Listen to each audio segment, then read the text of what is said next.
doing? This is Sloppy Joe, and you're listening to Impractical Conversations podcast. Keep on milking. Episode 10 of Impractical Jokers. Oh, right. I thought you were going to say something. Well, do you know who was in this episode? Huh? Dave Thomas, founder of It doesn't work like that. You're such an idiot. I'm sorry, keep going. I'm sitting here, I'm like, who is she talking about? It doesn't work like that. You have to coax me to get me to say who, and then you say it. You just don't. Oh, Dave Thomas, founder. For those of you who don't know, what say you? They talk, Brian and Q. Brian. We need to get our lives together. Sal and Q talk about how they play this game where you have to talk about something like, oh my God, you'll never guess who came to my house, whatever. And you have to get the person to say who. And once they say who, you say, Dave Thomas, founder of Winders, and you win. And Sal says that he has never been gotten by a fan on what say you. Guess who's about to get that man? He's about to get got? He's about to get got, because I'm going to get him. Okay, I'm going to get him. Stop. That's an inside joke no one gets but us. That was for me. I am going to get on that cruise boat. Sorry. For those of you with sensitive ears, I apologize.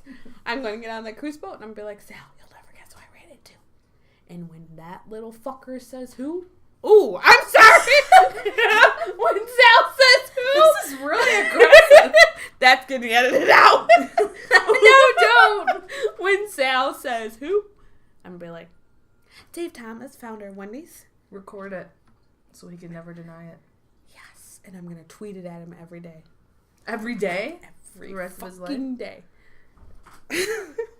Okay. I think we should get back to the episode. Every intro turns weird. So, oh my God. Season 6, Season 6, episode 10. Yeah. Health nuts is the first challenge. You put Heath nuts.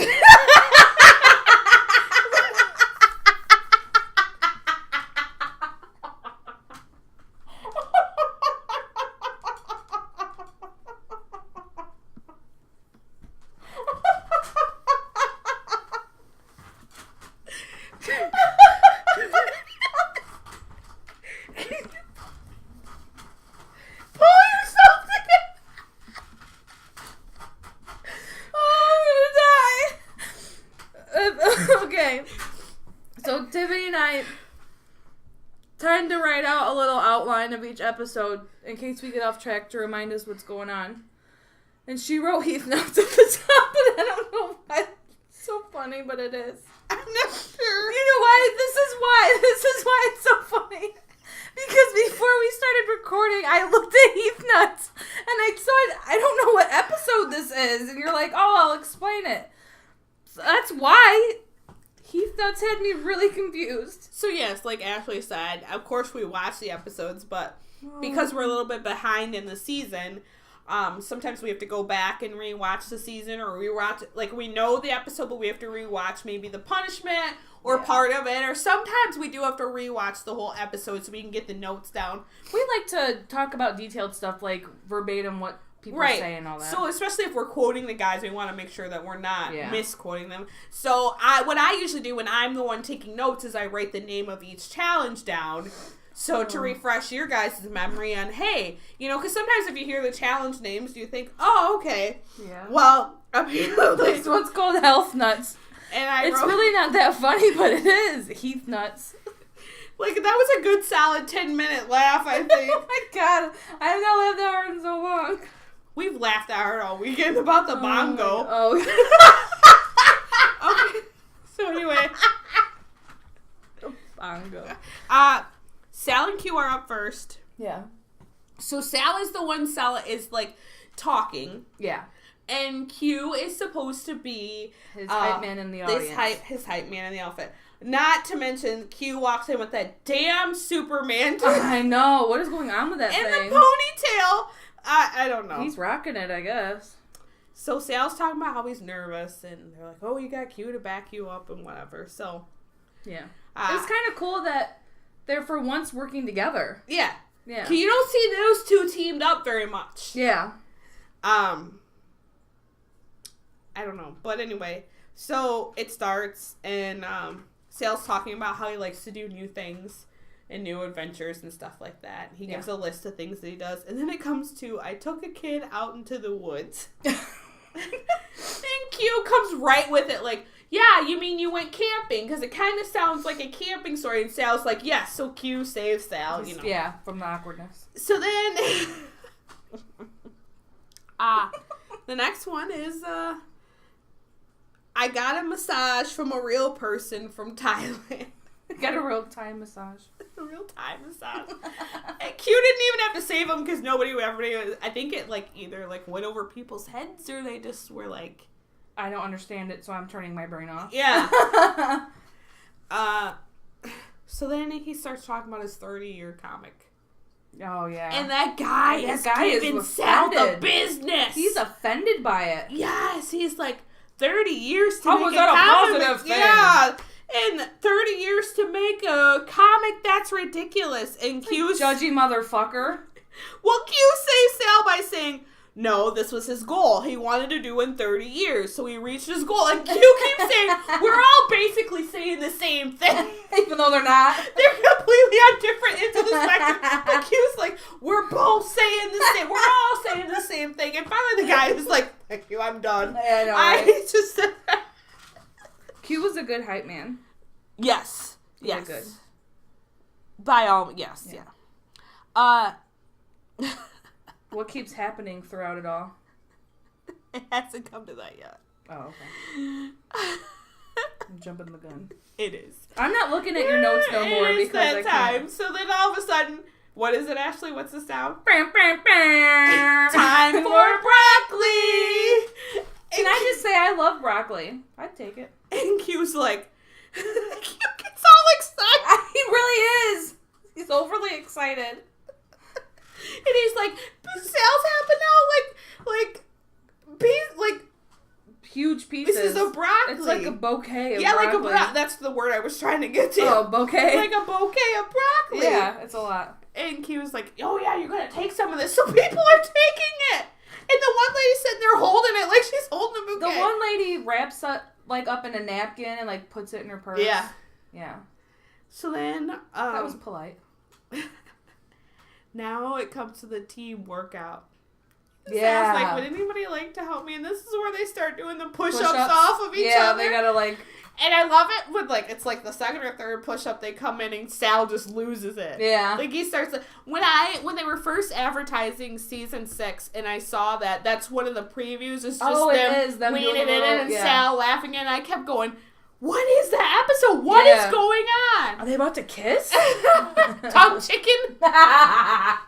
But I'm like, the whole time I was like, what are they doing? And then I finally saw the episode and I'm like, oh, okay. Like, it just, I don't know. Good advertising. Yes. Yeah, you remembered it.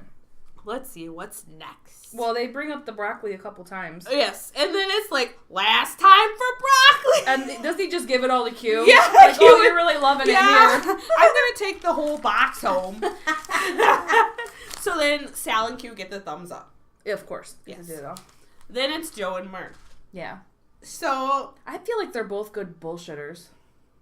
Q and Sal? No, Joe and Murr. Murr for sure. Yeah. Murr could... Murr is probably the champion of bullshitting. Yeah. Yeah. Like, so. I would want to be his partner in these things. Oh, absolutely. Like, presentations and stuff. Yeah. He don't shut up. Yeah. Because then you couldn't Sal gives a good presentation, but if he starts to laugh... It's over. You've lost It's like him. a domino effect. Exactly. He had to walk into that broom closet the one time, and then he came out with a fake prop, like, oh, here you go. He meant to do it. Do you remember that? Yeah. Okay. So then Joe and Murr are up, and Joe... Jur. I was thinking handle it. I don't know if it was Joe and the fact of the turd, the turlet. Oh, I think you tried to just say Joe and Murr. Jur. You're coming up with turd and the turlet. What are you talking about? I don't know. That's where, because I said Jur, and I'm like, turlet. That's where your head goes? Yeah. I just went to Joe and Murr. Okay. That's probably more. Yeah. Wait, Joe's talking. I got broccoli. Did you seriously just interrupt our fucking podcast for broccoli? She just handed me a bouquet of broccoli. That's our picture. I'm taking a picture of you with the broccoli right now. This is the picture. Okay, I'm done. Give me back my broccoli. It scared the piss out of me. Burr, burr, burr. Okay. We now have 5 people who listen to this. Yeah, it's just going down and down. Okay, so Jur's up. Dur and Mur. You sound like Medea. Dur and Mur. Hello, Jur and Mur. Hello, how you Hallelujah. doing? How your mama doing? I promise we're not drunk. So, how many people just shut this off right now? I would. Like, I'm not listening to this episode again. Yeah. If this is their first time listening, We're fucked. yeah. So Joe is talking about how he takes the positive and the negative stuff out of his life. Yeah. And what comes up first is a picture of Milana and all the dogs. Yeah. If you don't know, Yes. And Daddo's got a lot of dogs. and so he's like, take out the negatives. So then the dogs all get X'd out. It's just Milana sitting there. And Murr's like, okay, so you get rid of the kid. And he's like, because they take up too much time. Joe's like, no, you keep the kid. And then doesn't it X And out then it Milana? X's out Milana. And then Joe's like, okay, maybe you don't keep the kid. They gotta do that to Milana. She's gonna grow up one day like My dad's watching. ass. No, she's gonna think her uncles are all asses. They made her chop through her face in the firefighting punishment. Maybe they're not like considered uncles to her. Did you ever think about that? Oh, maybe not. I just assumed. I'm just saying, she's gonna look at that one day and be like, "Wow." I mean, like, they've Fucking been friends since dickhead. high school. You and I are pretty well best friends, but your kids don't call me Aunt Tiffany. That's true. Don't try to force it. I am. That was bad. Anyways, my whole point was she's gonna watch the show one day and be like, "What the fuck?" Yeah, yeah, I know what you're saying about the axe and the fire academy. Yeah, and like my dad picked my mom and chopped through my face. Moving on. Yeah, because he's like, we can make another one of those. Yeah, I know. She never forgets it. She's disposable, basically. So then, the next thing that Joe has to talk about is his male pattern baldness. Oh. And then he asked... This is, you know, this was specifically catered to both of them. Mm-hmm. Yeah. And then, because Joe then asked, is there anybody here that would like to share their story about their male pattern? And Burr's like, I will. Yeah. And he started losing it at like a young age. 20. That's young. And he said, now I'm 40 and I'm still losing it. And it's absolutely devastating right now. Yeah. He's like, it was devastating then, but it's so much more devastating now. Okay, Yeah. That one was like, wait, what? Yeah, that makes sense. And then, my favorite, the D levels. Yes, that was so funny. I'm pretty sure I'm not the only one that picked up that the D levels were different ethnic backgrounds. Uh-huh. And there was a certain one bigger than the rest. And well, then first Joe's like, the middle group, they're working with what they got. Forgot he said that. And then the black D group is and Mark keeps hitting the black lady. I know. Like he's excited for her. Like, you get that. You get that dick. That dick. So he's like, he hits her like 3 times. He's like, oh. And the guys are cracking up because clearly that one was Everybody rough. picked up on that. But when I first saw it, I'm like, oh my god, look at the black. Yeah, I was like, yeah, I get it. Yeah. Yeah, well, it's dicks, I get it. At least if you it didn't even look like penis. I know it did. It had the two black. It had this. Yeah. They can't see what we're doing, but we see it. Yeah, if you rewatch the episode, you will totally, now that we've broken it down for you, you'll be like, oh my god. I feel like this is when Jessica would come in and say, dick and balls. Yeah, she's the raunchy one. Just say dick and balls. I got you, Jessica. We are always trying to be politically correct in some things. Jessica and Christina just say it. Yeah, Jessica would be like, Oh my god, guys, it's dicks and balls. Uh-huh. Okay, well, Jessica, there's your shout out. So anyway, moving on throughout the episode. My favorite challenge. I love this. The copy that. So the guys are working as janitors in the mall. And they get the answer, what they have to answer. Yes. And then they don't know the question. They just know their answer. I love this. Yeah, so, it's funny. Q's phrase is, a little cold downstairs. Which automatically I don't trust. Automatically. I'm like, oh, this is a bad one. So Mur asks Q, how's your wife? This is over walkie-talkies. Yes. Yeah. With people in the mall eating. It's like always the food court. Yeah. Yeah. Q, how's your wife? Q pauses, but he does say, a little cold downstairs. It's weird. Thank God he's really not married. Like, I get that Joe's married and he does some stuff, but could you imagine, at what point as a wife are you like... Enough is enough. Yeah. I'm not cold downstairs. This is when Jessica would come and be like, it means vagina. So then, Q gets another phrase that says, those are the rules. Yeah. And Joe comes in and says, so you're saying your son can't date a girl because she's Asian? And this guy is sitting there and he literally stopped eating and turned and looked at Q. And like, what are you going to say? Yeah. And the guy's like, you can answer, go ahead. And Q throws the walkie-talkie in the bucket and just walks off. He's not saying that. So then Joe is up and his phrases repeat that. Yeah. And Q asks Joe, your sister dropped off your prescription hemorrhoid cream. And Joe keeps saying, repeat that. And then finally he's like, I got sister. I keep losing you after sister. Go again. And the guy's like, hemorrhoid cream. The guy eating his lunch. Yeah, it's like hemorrhoid cream. And Joe's like, oh, okay, I'll come get it. Oh my gosh. He's not even embarrassed. No. And then they give Joe another phrase. Deep down inside me, deep down, I know I have it inside of me. I don't trust that one either. It's just bad. Anything that goes with inside me with these four guys, I think I'd be like, I already know I lost. Yeah. So Sal says, Joe, have you seen my pen? Joe answers. Yeah. I know, deep down inside me. I know I have it deep down inside me. It's so weird. So then Sal's like, no. Do you have my pen? I'm looking for my fountain pen. Just rub salt in the wound and make them keep saying it. It's so funny. Joe repeats it again. So Joe, of course, gets the thumbs up. Sal, poor Sal. Poor Sal.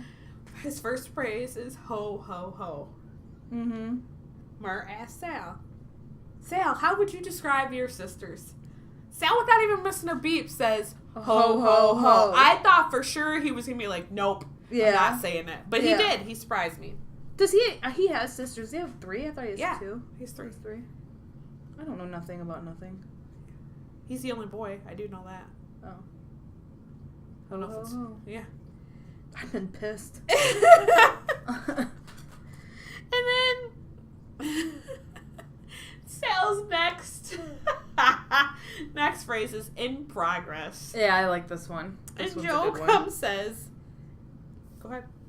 I don't know the exact quote. Did you get a chance to talk to the blonde lady eating in the food court? Yeah, and there's a blonde lady eating in the food court. Right there, right there. And he looks at her and he smiles and he's like, in progress. I know, he owned up to it. That was funny. He wasn't embarrassed. And then they put poor Mur out there. And his phrase is cowabunga. Yeah. So Q comes over the radio and says, an elderly woman passed out in the men's restroom. It says cowabunga. And people are looking at him like, what the hell? And then, I like this one too.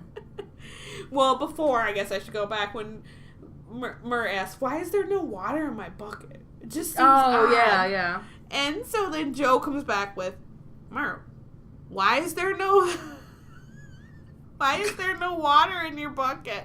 Just seems odd. Totally takes what Mur's... Uh-huh. Alright, so then the next word is, Mur has to say, is good.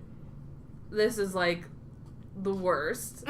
So Q comes over the radio and says, "Hey, buddy, I don't know if you heard, but my father only has 6 months to live." And Mer says, "Well, wait, because the lady's like, oh my God." Yeah, she heard it. She's sad. And Mer says, "Good." He's like, "I don't think you heard me." Yeah, my father, whom I love. He like really milks it. Yeah, the tests weren't positive. He only has 6 months to live. And he's like, "Good." And then Mer's like, "I take it back." Oh, he does. lost. He does. Yeah, he Mer lost. Yeah, Mer loses. Because all those people are watching and judging him. This punishment. Remember how we were talking about punishments and that was the only intense one? Yeah. Mer stealing people's cigarettes and throwing them on the ground. Oh, that's really intense. He gave up his jacket. He was going to get punched. And let me just say, this is going to get me flack. I get really aggravated when I see, like, people posting on their Twitter and their Facebook. Like, this one was too much. This went too far. Like, he didn't kick a puppy. Calm down. It just, like, kills me every time. Like, yeah, I guess I see what you're saying because the cringe-worthy, like, they're like, where you're like, oh. But they even said, like, they had to heighten their security for this. Yeah, they took the precautions they needed to take. They know what they're doing. And it's not, and really I don't see it as it's taken too far because there's always someone there to catch them when they walk away to say, yeah, hello, people, watch inside jokes. And it's also a thing of if someone gets mad, it's a TV show. Yeah. You're being recorded, and then they usually are okay with that. Yeah. Like, okay. And didn't they do an Impractical Jokes where everybody got a pack of cigarettes or something like that? I don't remember. So I'm sure something like that happened. I'm sure they, like, replaced the cigarette. Yeah, and, there's always somebody to catch them, and even the guys will go catch people. Yeah. So, like, yeah, you're right. Just, like, I don't know why it just gets me when they're like, this was too far, and it's like, no, it wasn't. It's the fine. people were told after. Yeah. It wasn't like the people just walk away and think, man, they're totally informed. I mean, they have to sign the release. So you see their face, they knew afterwards that it was part. I mean, no matter what they did, but, they were fine with it. Enough to sign the release. But this one was just like... It had me on my toes. When he gave up his jacket? Well, you know what? He was so done. Yeah. That he was like... I'll give you my jacket for the cigarettes that you have. And the guy does it. Yeah. And he didn't give the jacket back. Uh-huh. He lost the jacket. Yep. That's kind of a dick. That went too far. Yeah, that's too far. Should have gave his jacket back. Find that guy on Twitter and yell at him. We should follow that guy on Twitter. Like they do on What Say You. They follow random people. Oh, yeah, that'd be funny. I have no idea how we'd find them. Heck no. Well, that was... I'm just kidding. I looked at her like, are you... So, folks. I wanted to make the noise. That was season 6, episode 10. Yes, it was. Another one in the books. Yes. Don't forget, you can follow Ashley on Twitter. What's your Twitter handle? @AshleyIsAwesome. And awesome is spelled AWESUM. And you can follow me on Twitter. Hard Knock Tiff. You know where that comes from, right? Where? It was from What Say You when they were in Diamondback Q in Hard Knock Sale, and they're going off, and somebody made the remix, and he's like, "You just got Hard Knock Sale." I forgot about that. I was like, wait, what? So it's Hard Knock Tiff. You can follow us on Twitter. Don't forget, if you have any questions that you want to get in about asking for the cruise. Yep. This will be the last episode that we'll be talking about that because pretty soon you'll actually hear the episode. So make sure you let Ashley know. And I'll write it down and ask. I mean, or they could just ask you, but what's fun in that? Yeah. Don't you want your question on our podcast? Right. Don't forget, Casey will be coming up shortly. Yeah. About her chapter reading with Mer and his new book. If you haven't already, we'll plug Mer's book, Awaken. You can pre-order it on Kindle, and you don't pay for it until the book actually downloads. So the book's not scheduled to come out until next summer, but Mer's trying to get that pushed up, but you don't pay for the book. Even if you order the hardcover, you don't pay for it until the book actually comes out. So, it works. Anything else that's going on? I think that's all. We're still working on some details with the charity stuff, so once that is for sure set in stone, we'll give a big reveal about that. That'll be fun. But other than that, I think that's it. That's it. Don't forget the season finale is November 2nd. That will probably be out by the time this releases. Yeah, so I can just edit that out. Yeah, that was dumb. What the hell? Leave it in. I don't want to do the work. So that's the end of this episode. Yeah, I think that's it. Do you have anything else to add? Peace and blessings. And the best of health to you. God bless. We out.